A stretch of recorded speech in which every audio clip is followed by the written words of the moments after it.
దళిత ఉద్యమంలో ఎన్నో పార్శ్వాలు ఉన్నాయి.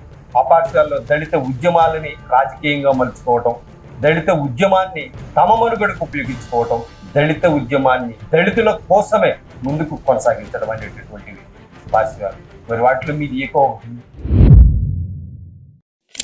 నేను దళితుల శవాల మీద దళితుల రక్తం మడుగులు ఏర్పడిన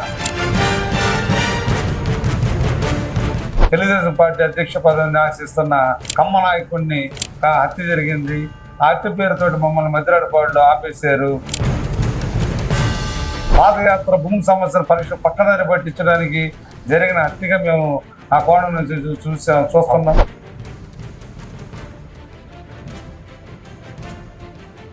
స్టడీస్ కూడా అప్పట్లో బాగానే కొనసాగిస్తూ ఉండేవారు. సడన్ గా ఈ రూట్ మారటం సడన్ గా జరిగింది కదంటే చిన్నప్పటి నుంచి కూడా దళితులకి సంబంధించి దళితుల మీద దాడులు, అటాక్స్ ఇప్పుడు కొనసాగుతూనే ఉన్నాయి.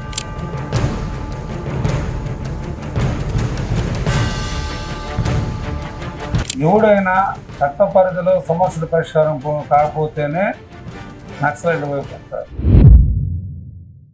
డైరెక్ట్ రాయలసీమ ఫ్యాక్షన్లో డైరెక్ట్ మంటలు జరగదు.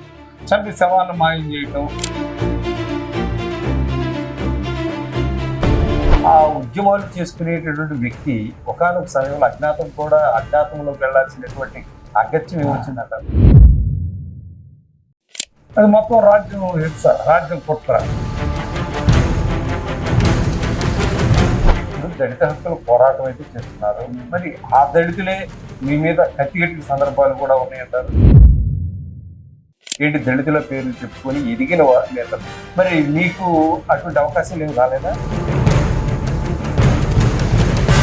కానీ జైల్లో ఉన్నవాడు ఓటేయడానికి లేదు, కానీ జైల్లో ఉన్నవాడు ఎమ్మెల్యే, ఎంపీ కావచ్చు, నామినేషన్ వేయవచ్చు.